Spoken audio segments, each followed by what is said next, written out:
اللہ کے رسول صلی اللہ علیہ وسلم نے فرمایا ان اللہ تعالی یقول، اللہ تعالی فرماتا ہے انا عند ظن عبدی بی وانا معہ اذا دعانی، میں اپنے بندے کے گمان کے مطابق فیصلہ کرتا ہوں، میں اپنے بندے کے گمان کے ساتھ ہوتا ہوں جب وہ مجھے پکارتا ہے، مجھے بلاتا ہے، مجھ سے مانگتا ہے۔ بالکل عام فہم بات ہے، لیکن پہلے یہ ذہن میں رکھ لیں، میں نے جو حدیث پڑھی ہے صحیح مسلم کے حوالے سے، صحیح بخاری، صحیح مسلم، ترمذی، نسائی، ابن ماجہ، مسند احمد اور کتب تفاسیر میں بھی یہ روایت موجود ہے کہ اللہ تبارک و تعالیٰ کے ساتھ اچھا گمان کرنا چاہیے۔ اور دوسری حدیث میں فرمایا فَأَمَّا الْمُؤْمِنُ، مومن کی شان بتائی نبی صلی اللہ علیہ وسلم نے، کیا؟ فَأَحْسَنَ بِاللَّهِ فَأَحْسَنَ الْعَمَلَ، مومن آدمی اللہ تعالیٰ کے ساتھ اچھا گمان کرتا ہے اور اچھا عمل کرتا ہے۔ فَأَمَّا الْكَافِرُ وَالْمُنَافِقُ، کافر اور منافق آدمی فَأَسَاءَ بِاللَّهِ وَأَسَاءَ الْعَمَلَ، کافر اور منافق اللہ تعالیٰ کے ساتھ بدگمانی کرتا ہے، برا گمان کرتا ہے اور برا عمل کرتا ہے۔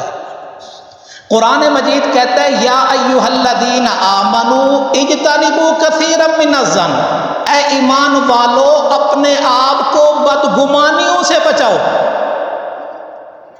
ان بعض الظن اثم، کچھ بدگمانیاں گناہ ہیں۔ کیا مطلب؟ ایک تو اللہ والا معاملہ ہو گیا، وہ تو آپ کو سمجھ آ گیا، بندوں والا بھی معاملہ کرے، کسی کے بارے میں بدگمانی کرنا کہ یہ میرے بارے میں مخلص نہیں ہے، یہ میرے بارے میں اچھا نہیں ہے، تو فرمایا یہ بدگمانیاں گناہ ہیں۔ البتہ تفسیر قرطبی میں اس کی تشریح آئی ہے، وہ تشریح سنیے، ان الظن القبیح بمن ظاہرہ الخیر لا یجوز، جس کا ظاہر اچھا ہو اس کے بارے میں بدگمانی کرنا جائز نہیں ہے۔ وَإِنَّهُ لَا حَرَجَ فِي الظَّنِّ الْقَبِيحِ بِمَنْ ظَاهِرُهُ الْقَبِيحِ، ہاں البتہ جس کا ظاہر برا ہو اس کے بارے میں بدگمانی کرنے میں کوئی حرج نہیں۔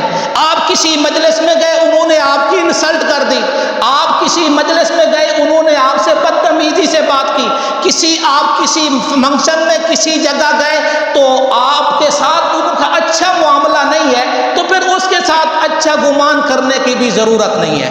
بلکہ قرآن مجید نے کہا عباد الرحمن، رحمان کے بندے کون ہیں؟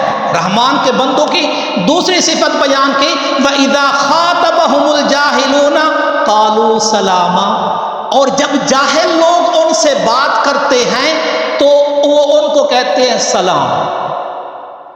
ناواقف لوگ جن کے اندر ادب احترام نہیں ہے، تو اگر وہ اس قسم کے، یہ سورۃ الفرقان ہے، آیت نمبر 63 ہے، دیکھنا چاہو تو آسانی ہو جائے گی۔ وَإِذَا خَاطَبَهُمُ الْجَاهِلُونَ قَالُوا سَلَامًا، جب جاہل لوگ ان سے بات کرتے ہیں تو یہ ان کو کیا کہتے ہیں؟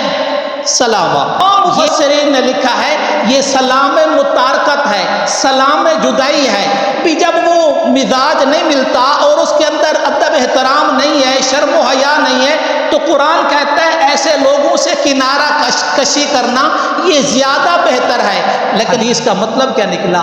اللہ تعالیٰ کے ساتھ بھی اچھا گمان کرو، بندوں کے ساتھ بھی اچھا گمان کرو۔ اللہ تبارک و تعالیٰ تمام بیماروں کو صحت عطا فرمائے۔